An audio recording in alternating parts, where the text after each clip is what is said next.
श्री। अगला प्रश्न लेकर के आ रहे हैं श्रीमान मनीष जी सिंगल। आचार्य श्री के चरणों में नमोस्तु बारंबार, मुनि संघ के चरणों में नमोस्तु। गुरुवर, आपने अभी शायद कल या परसों बताया कि बिना स्वाध्याय के आत्मा उसी तरह तड़पती है जैसे बिना पानी के मछली तड़पती है। तो इसमें मेरा प्रश्न ये है कि गुरुवर, जैसे कि हम माला या अभिषेक पूजन करते हैं तो ये स्वाध्याय में आता है या केवल जैन बड़े साहित्य पढ़ते हैं वही स्वाध्याय में आता है? एक और संख्या ये है कि जैसे हम बहुत सी बार गले में सोने की मोती की माला पहनते हैं 108 मोती की, और उसी को से अपन माला फेरते हैं, तो वो करना गलत है क्या सही है?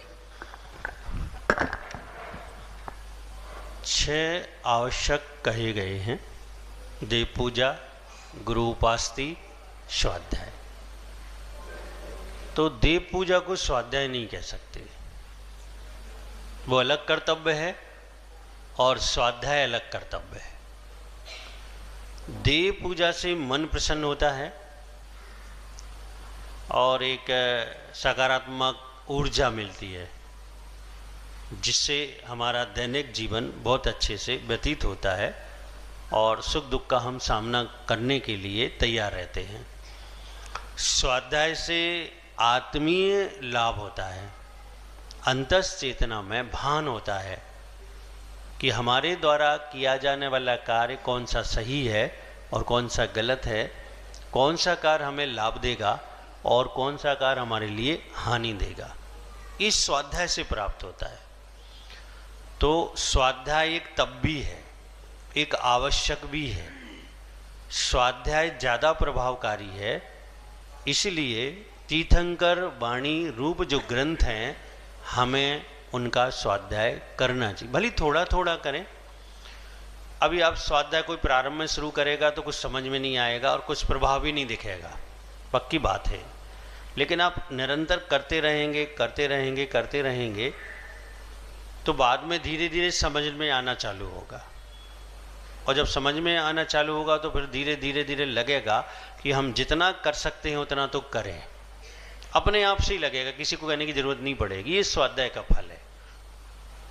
अभी बात चल रही थी चारित्र मोहिनी कर्म के क्षयोक्षम को प्राप्त कराने में सबसे बड़ा हेतु कारण स्वाध्याय भी होता है, क्योंकि वो आत्मी विशुद्धि ऐसी बढ़ाता है कि वह चारित्र मोहिनी कर्म का उदय बंद पड़ता है और क्षयोक्षम जागता है। तो स्वाध्याय पूजा आदि नहीं है, स्वाध्याय अलग कर्तव्य है और एक अलग व्यवस्था है।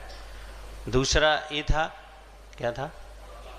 अच्छा, माला, सोने की चांदी की माला लोग फेरते हैं गले में पहले। अब सोने की इसलिए पहन लेते हैं कि कहाँ रखें अभी किसी की गुम गई थी तो ऐसा हो जाता है कहीं यहाँ रखने पर।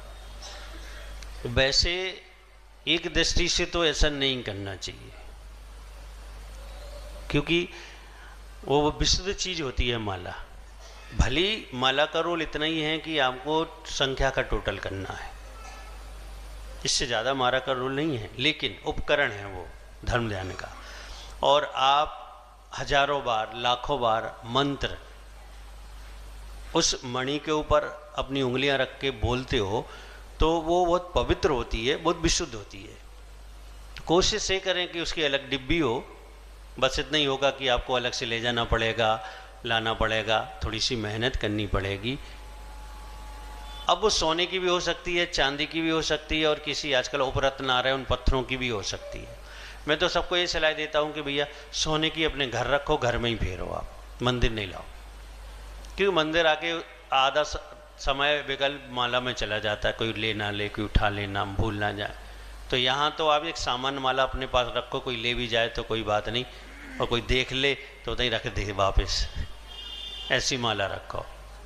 बाकी घर पे आप, क्योंकि आचार्यों ने ये भी कहा है कि जितनी उसके धातु की माला होती है अंतस चेतना में मंत्र के प्रति उतना आकर्षण बढ़ता है।